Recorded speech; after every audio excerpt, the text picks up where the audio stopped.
मागच्या तासामध्ये आपण पाहिलं की अमेरिकेवर जे संकट कोसळलं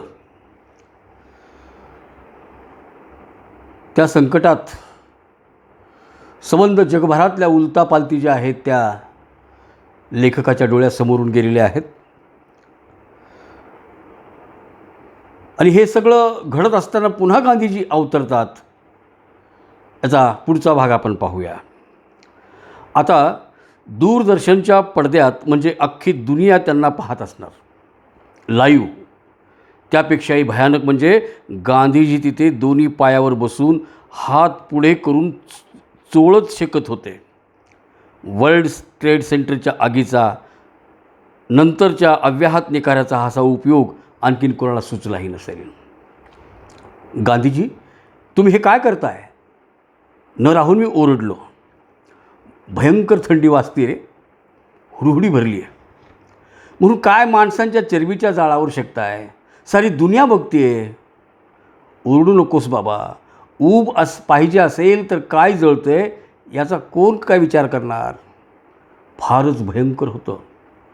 साऱ्या दुनियेच्या डोळ्यांसमोर प्रत्यक्ष पडद्यावर गांधीजी शेकत होते. दुर्दैवी मृतांच्या सरणावर तांत्रिकासारख्या आणि त्याच पद्धतीनं त्यांना तिथून भाजक्या मांसाचा एखादा तुकडा उचलून तोंडात टाकला तर मनात आलं आणि आणखी हादरलो. त्यांच्या मरणानंतर त्यांच्या प्रतिमेचं व दर्जांचं भंजन आणखीन कोणीही केलं नसेल. का करतायत? गांधीजी, गेले काही दिवस मला तुमची सारखी आठवण होते. माझ्या मनातून उठून असे तुम्ही माझ्या समोर येता. त्याची विद्या मला अवगत झाली हे कोणाला सांगितलं तर वेड्यात काढतील मला. मी थोडासा तसा आहे हे मला माहीत आहे. म्हणूनच तुमचा आत्मा मला असा सहज पकडता येत असेल. तुमचा काहीच ताप होत नाही. तुम्ही पडद्यावर आणखी काही कोणाला दिसत नाही आहात हे आता मला कळते. ते फारच भयंकर गिधाडासारखं किंवा पालीला खाणाऱ्या आळ्यांसारखं होईल. मी सारखं बोलत होतो. गिधाडं चांगली असतात. त्यांना दिलेलं काम कोणतीही किळस न बाळगता कसोशी न करतात. ती कोणावरही हल्ला करत नाहीत. खरंय पण मला असं सांगा, आता या दुनियेचं काय होणार? मी विचारलं. बाकीचं सर्व मी गांधीजींना त्या शेका पडून हटवण्यासाठी बोलत होतो आणि ते दिसल्याबरोबर खरं तर हाच प्रश्न त्यांना विचारायचा माझ्या मनात आला होता. पालीला खाणाऱ्या आळ्यांचं काय म्हणालास? त्यांनी मला उलट विचारलं. एकदा मी घरात ती पाल मारली होती. म्हणजे मी नाही, ती आपोआप दार बंद करताना सापटीत अडकून मेली होती. त्याचाही अर्थात काही नाही. पण एकदा असाच बाथरूममध्ये इतका घाणेरडा वास सुरू झाला की त्याचं काही सुचेना. म्हणजे काय तरी मेलंय, सडतंय हे या वासातून कळायचं आणि दिसायचं तर काहीच नाही. असं भयंकर. मग तिथे डेटॉल वगैरे टाकून नेहमीची जागा साफ करून घेतलं. नंतर डिओरंट वगैरे तात्पुरतं बरं वाटायचं. पण नंतर वास कायम. उलट अधिक क्रूर आणि नाकातून थेट माझ्या डोक्यात घुसणारा. वैतागून असाच इकडं तिकडं शोधत होतो. तिथं विजेच्या बारक्या प्लायवूडच्या बोर्डाखाली अगदी बारीकसं शेपूट दिसलं. मग स्क्रूड्रायव्हरनं ढिला कसा केला तेव्हा प्रचंड वास वाढला आणि अचानक सारी पालच खाली पडली. तर ती पाल म्हणून फक्त तिच्यात कातडी आणि आपले उरलेले ओलसर शरीरकण आणि इतक्या पुष्ट सुरक्षित आळ्या पालीच्या मृत मांसाला खाण्यात दंग झाल्या होत्या की त्यांना असं हलवल्यामुळे त्या भयानक चकित झालेल्या. उकिरड्यात आळ्या होतात त्या प्रकारच्या या आळ्यांनी मेलेल्या पालीचा फन्ना उडवला होता. मी हे सारं गांधीजींना सांगितलं. निसर्ग काही वाया जाऊ देत नाही. याच्यातून ते त्याच्यातून आणखीन तिसरं काही असं सारखं चालू असतं. गांधीजींनी तात्पर्य काढलं. आता दुनियेचं काय होणार? मी पुन्हा विचारलं. गांधीजी हसले. त्यांचं ते गोड सुप्रसिद्ध हसणं आपण प्रत्यक्षात पाहिलं तरी आपल्याला परिचित. मी तुला कोणी भविष्यवेत्ता वाटतो काय? आणि भविष्य कळतं असतं तर मी मेलो कशाला असतो? मला तर आणखीन जगायचं होतं. पण तुम्ही तर आपलं भविष्य समोर दिसत असतानाही जाणीवपूर्वक त्याला सामोरे गेलात असं ऐकले मी. तुमचा खून होण्याची शक्यता आहे असं तुम्हाला अनेकांनी सांगितलं. पण तुम्ही नेहमीसारखे सरळ वागत राहिलात. खरं म्हणजे काय आहे, अर्थात त्यात मला आता जास्त रस नाही आहे. पण तुम्ही आज आलाच आहात तर तुम्हाला काय वाटतं ते सांगा की दुनियेचं काय होईल. मी पुन्हा मुद्द्यावर आलो. मला काय वाटतं, याच्याहीपेक्षा मला काय व्हावंसं वाटतं याला मी महत्त्व देतो. काय व्हावंसं वाटतं? अर्थात युद्ध होऊ नये असं. आज तरी दीर्घकाळ चालणाऱ्या युद्धाच्या दिशेनं दुनिया निघाली आहे. तिला कोण कुठं थांबवणार? कोणीतरी समजूतदार माणूस निघेल. अमेरिकेतच असेल, त्याला दूरचं पाहता येईल असं कोणतरी असेलच. नसेल तर तयार होईल.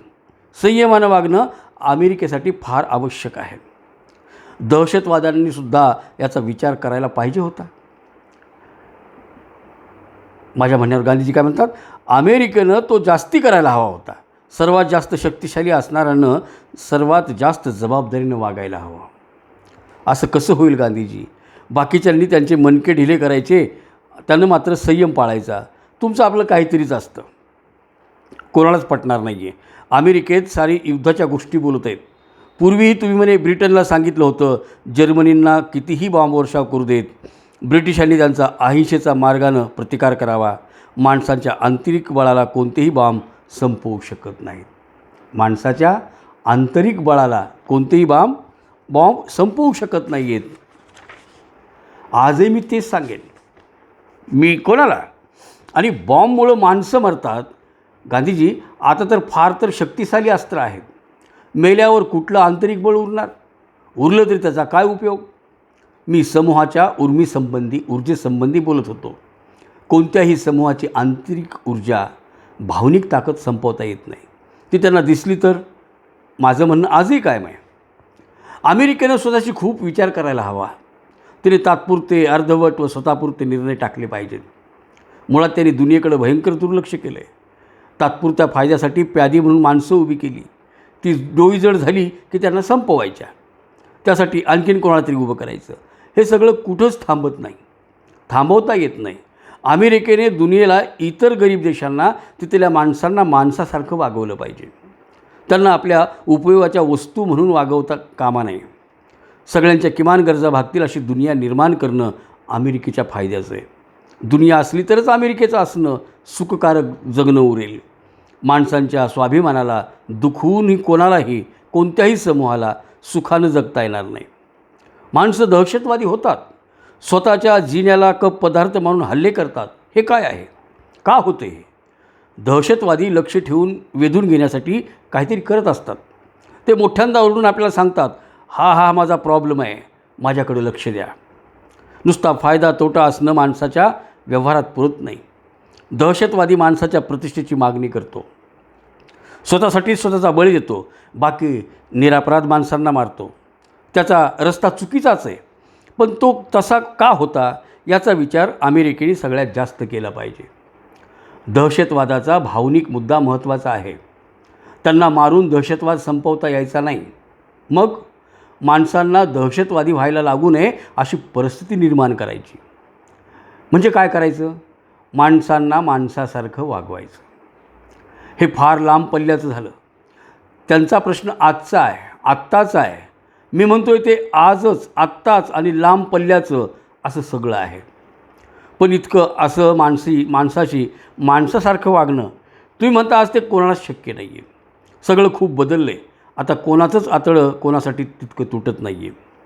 मग माणसांचा माणूस म्हणून काहीच उरणार नाही आहे. मग काय होईल? पुन्हा तू मला भविष्यकथन करायला सांगतोयस? नाही, तुमच्यासारख्या महात्म्याला काय दिसतं याचं कुतूहल. माणसाच्या पाहण्याला ईश्वरांनी मर्यादा घातलेल्या आहेत. माणसाच्या पाहण्याला ईश्वरांनी मर्यादा घातलेल्या आहेत. त्या मर्यादेत तर मी कधीचाच मारलो गेलो आहे. गांधीजी पडद्यातून हसले. ते उठून उभे राहिले. त्यांच्या पाठीत चिखल, गरम हवा, यंत्रे, माणसे, इतकं सारं, आणि तरी तेही अपारदर्शक असे मधले झाले.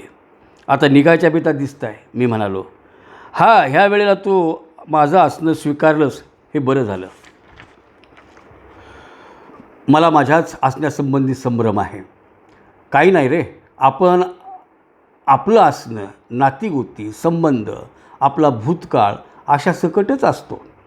त्यात कोणाचं कशाचं प्रमाण कमी, किती, कोणाला मान्यता किती याच्यावर आपलं बरं वाईट असणं असतं.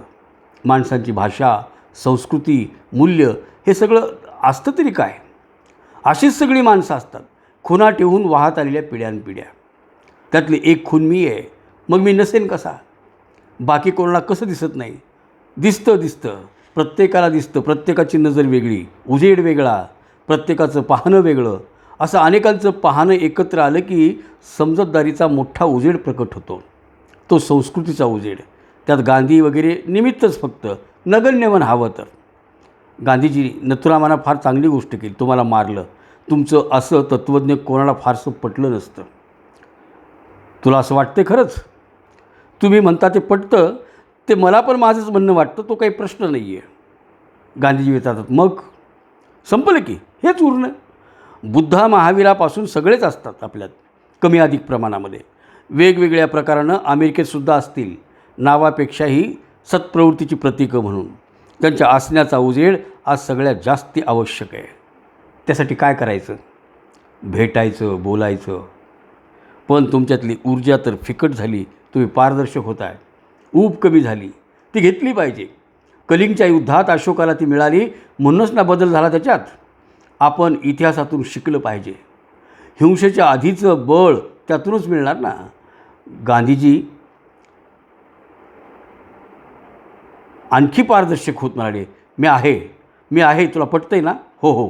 मी कुळ्यासारखा हसलो, पण पटकन माझ्या मनात आलं, पण पटून काय उपयोग? हे बुश महाशयांना पटलं पाहिजे. सद्दाम हुसेन, ओसाम बिन लादेन, परवेज मुशर्रफ, मुल्ला ओमर, इजिप्तमधला कोण तो डॉक्टर आणि टोनी ब्लेअर, कॉलिन पॉवेल, अशा माणसांना ते पटलं पाहिजे. गांधीजी त्याच्यासमोर का नाही प्रकट होत, हे सगळं विचारण्यासाठी समोर थांबण्या इतके गांधीजी खुळे थोडेच होते. आणि मलाही कुठं नेट धरता येतो आहे? माझ्या आतून ते आले होते, तर मी त्यांना आणखी कुठं थांबू शकतो? गांधीजीचं आपल्यात असणं जास्त हाती नसतं, तसं त्यांचं येणं जाणंही. हे सगळे लोक भ्रमिष्ट झाले पाहिजेत. गांधीजी यांना आता दिसले पाहिजेत. मी मनातल्या मनात म्हणालो आणि खुळ्यासारखा स्वतःची हसलो. दुनियेच्या वर्तमानाशीच प्रश्नचिन्ह माझ्याभोवती लपेटून आली होती. त्यांच्या घोंगावत्या गोंगाटातलं नगण्य असणं इतकंच उरलं. तरीही आश्वासनं होतंच की गांधीजी असतीलच कुठंतरी दबा धरून बसलेले, दडी मारून आतल्या आत. आणि इथंच ही कथा संपते आहे.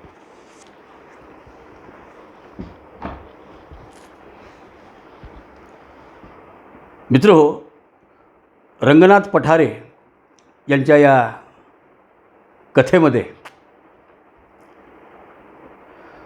जेव्हा आपण कथा म्हणून पाहतो, तेव्हा त्या कथेच्या अनुषंगानं येणारी जी विचार असतात ती खूप महत्त्वाची असतात. गांधीजींनी अहिंसेचं तत्त्व पत्करलं, स्वीकारलं नव्हे, मरेपर्यंत त्यांनी ते पाळलं.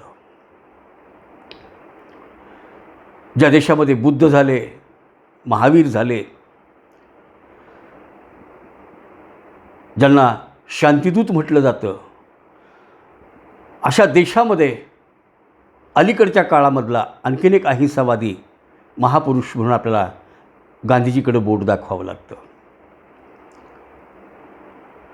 पण जगभरामध्ये चाललेला जो हा गोंधळ आहे, या कुरघोड्या आहेत, आम्ही दररोज पाहतोय जगात कुठं ना कुठंतरी कशा ना कशाच्या तरी निमित्ताने युद्धाची भाषा बोलली जाते. जगात दररोज कुठंतरी काहीतरी रक्तपात होतच असतो, दोन देशामध्ये, दोन विचारांमध्ये. ह्या सगळ्या घटनांकडे कसं पाहायचं?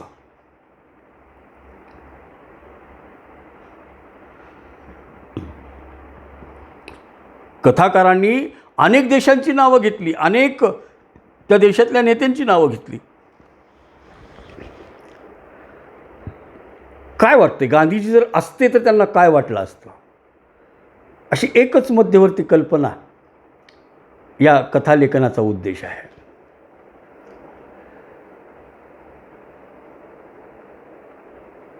वर्ल्ड ट्रेड सेंटरवर जे 2 विमानं गेली, आत्मघातकी पद्धतीनं ही विमानं त्या प्रचंड आकाशाला भिडणाऱ्या इमारतीमध्ये घुसवली गेली आणि हजारो माणसांचे जीव घेतले गेले. संबंध जगभरामध्ये हाहाकार उडाला. काही लोक हल्ल्याचा विरोध हल्ल्यानेच केला पाहिजे या विचाराचे आहेत. काही लोक वैराला वैरानेच संपवलं पाहिजे अशा मताचे आहेत. पण ज्या देशामध्ये बुद्ध जन्मले, महावीर जन्मले, गांधीजी जन्मले, तिथली भाषा मात्र थोडीशी वेगळी असू शकते. वैर जिंकावे प्रेमाने, युद्धाने वाढते युद्ध, बुद्धाचा हा संदेश आहे. वैर जिंकावे प्रेमाने, युद्धाने वाढते युद्ध. गांधीजी बोलताना काय सांगतात? भेटलं पाहिजे, बोललं पाहिजे. कारण ज्यांनी अहिंसेवर प्रेम केलेलं आहे ती माणसं प्रचंड आशावादी असतात. अमेरिकेत सुद्धा कोणीतरी असा जन्माला येईल की जो माणसाला माणसासारखं वागवलं पाहिजे अशी भाषा बोलायला लागेल. आपण बऱ्याचदा अहिंसावादी विचारांना पळपुटे धोरण म्हणतो. ही गोष्ट चुकीची आहे, प्रचंड चुकीची आहे. काळाच्या बरोबर, काळाच्या ओघाने, काळाच्या सोबत येणारे प्रश्न तुम्हाला अहिंसेनेच मिटवावे लागतील. लेखकांनी पुन्हा विचारलंय गांधीजींना, आता हे कसलं धोरण आहे तुमचं?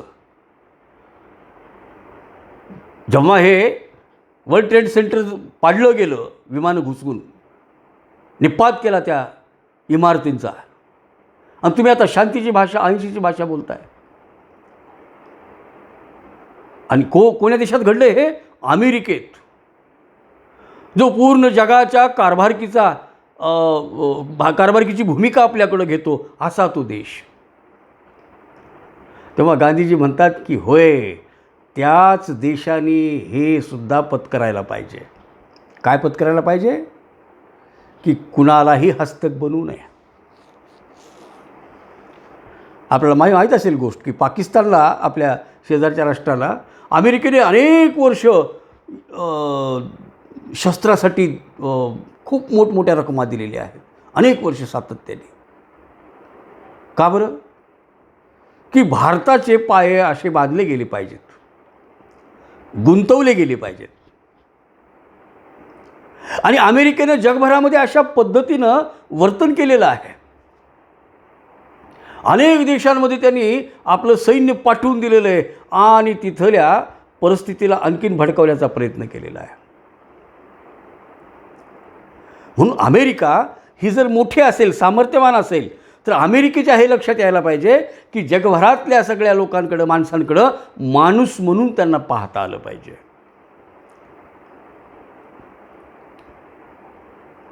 काळ बदलला आहे. आता तर मला वाटतं याच्यानंतर सीमेवर युद्ध होतील की नाही अशी शंकाच आहे आता. कारण जैविक युद्धांना सुरुवात झालेली आहे. आपण 1.5-2 वर्षापासून पाहतोय की कोरोनासारखा जो महामारीचा रोग आहे, हा रोग काही नैसर्गिक रोग नाही आहे, हा मानवनिर्मित रोग आहे असं आता जगभर बोललं चाललं आहे. आणि अशा पद्धतीचे आता जैविक युद्ध सुरू होतात की काय, या आपण उंबरट्यावर येऊन थांबलेलो आहोत. तेव्हा या सगळ्या धड्यामधनं आपण काहीतरी शिकलं पाहिजे म्हणून सम्राट अशोकांचा उल्लेख त्यांनी केलेला आहे. कलिगच्या युद्धामध्ये जेव्हा प्रचंड महायुद्ध झालं, ते युद्धानंतर सम्राट अशोकाने फेरफटका मारला त्या युद्धभूमीवर आणि मग त्यांचे सैन्य त्यांना सांगत होतं, सैन्य अधिकारी सांगत होते की आपण कशी माणसं मारली. आणि कलिगच्या त्या मातीमध्ये सबंध मानवी रक्ताने चिखल झाला होता आणि रक्ताचा आणि मांसाचा चिखल झाला होता. लोकांची अवयव इत्रस्त्र पसरली होती. माणसांच्या डोक्याचे चेंडू होऊन पडले होते. तो सगळा भयान असा महायुद्धाचा प्रसंग त्यांनी पाहिला, परिसर पाहिला. आणि सम्राट म्हणले, आपण जिंकलोच कुठे, आपण तर हरलोत.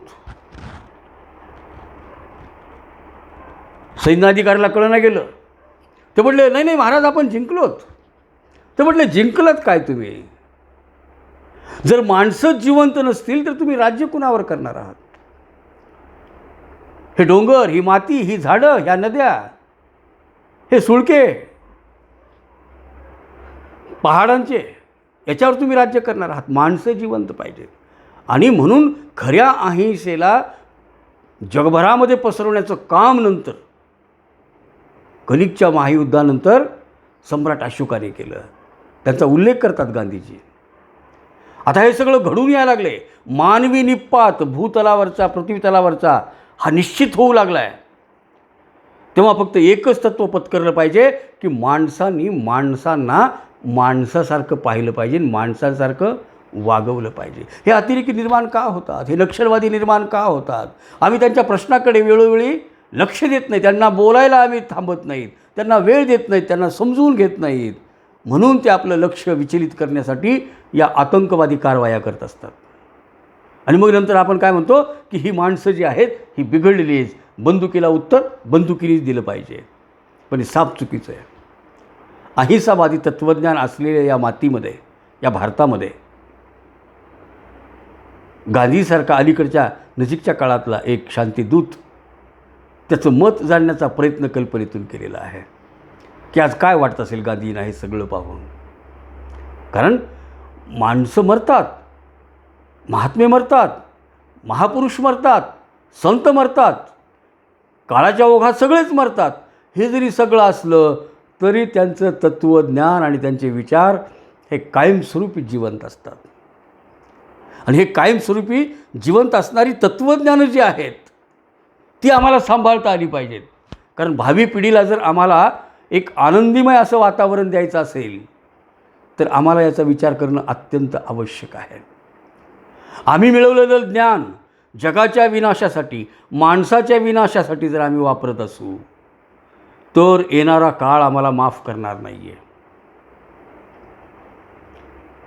म्हणून या जगभरातल्या, या सृष्टीतल्या पशु, पक्षी, प्राणी, कीटक, माणूस हे सगळे आनंदाने, हर्ष उल्हासात राहिली पाहिजेत. कारण सगळी सत्ता माझ्याकडे आली पाहिजे आणि सगळ्या जगाने माझ्यापुढं मान तुकवली पाहिजे असा हेकेखोरीपणासुद्धा चालणार नाही. मग ते अमेरिका असो, रशिया असो, चीन असो किंवा आणखीन कुठलाही देश असो. कारण काळाबरोबर आपल्याला काही गोष्टी सुधारता आल्या पाहिजेत. नागासाकी आणि हिरोशिमा या 2 शहरावर जे बॉम्ब हल्ले झाले जपानच्या दुसऱ्या महायुद्धामध्ये, तेव्हा काय झालं की तिथली जमीन अनेक वर्ष जी आहे ती वांज राहिली, बेचिराग झाली होती. नंतर जन्माला येणारी मुलं जी आहेत ती अपंगत्व, व्यंग घेऊन जन्माला येऊ लागली. आम्हाला धडा घेता आला पाहिजे. आम्हाला धडा घेता आला पाहिजे की याच्यानंतर आम्हाला सगळीकडं संबंध जगभरामध्ये एक नंदनवन पाहिजे असेल माणसांचं, तर त्यासाठी अहिंसेची कास धरणं, अहिंसेला धरून चालणं आणि जगभरातल्या माणसाला माझा बांधव म्हणणं, हे विश्वची माझे घरं असं आमच्या संतांनी जे वचन म्हटलेलं आहे ते काही चुकीचं नाही आहे. पण दुर्दैव असं की माणसं आत्मकेंद्री होत चालली, माणसं हेकेखोर होत चालली. माणसं माणुसकीला खत पाणी देण्याचं सोडून वैराला जोपासू लागली, काळजात बाळगू लागली. म्हणून अमेरिकेने अनेक ठिकाणी आपल्या काही देश आपल्या ताब्यात ठेवले. त्यांना मदत करणं म्हणा, त्यांना सहकार्य करणं म्हणा, त्यांना काही लालूच दाखवणं म्हणा, वेगवेगळ्या पद्धतीनं. पण हीच जी गोष्ट आहे, हे वैर आपण जास्त दिवस काळजामध्ये, हृदयामध्ये ठेवू शकत नाहीत. कारण काळजालासुद्धा सुरुंग लावण्याची क्षमता वैरामध्ये असते. आणि हीच गोष्ट वर्ल्ड ट्रेड सेंटरच्या या हल्ल्यामध्ये पाहायला मिळते. एका घडलेल्या घटनेवरनं कथालेखकाला हे सुचलेलं गांधीजीचं तत्त्वज्ञान आणि त्या अनुषंगाने केलेली गांधीजीची बातचीत. कारण गांधीजी हे प्रत्येकात आहेत, सगळे महापुरुष प्रत्येकामध्ये आहेत, पण त्या फक्त आपण वापरत नाहीत. जयंत्या आणि महापुण्यतिथीनिमित्त त्यांची स्मरण करत असतो, हे चूक आहे. पण आम्हाला त्या तत्त्वाची, त्या अहिंसेची, त्या विचाराची दैनंदिन जीवनामध्ये पावली गरज असते, याचं भान आम्हाला ठेवता आलं पाहिजे. आणि इथंच गांधीजी 2001 ही कथा संपते.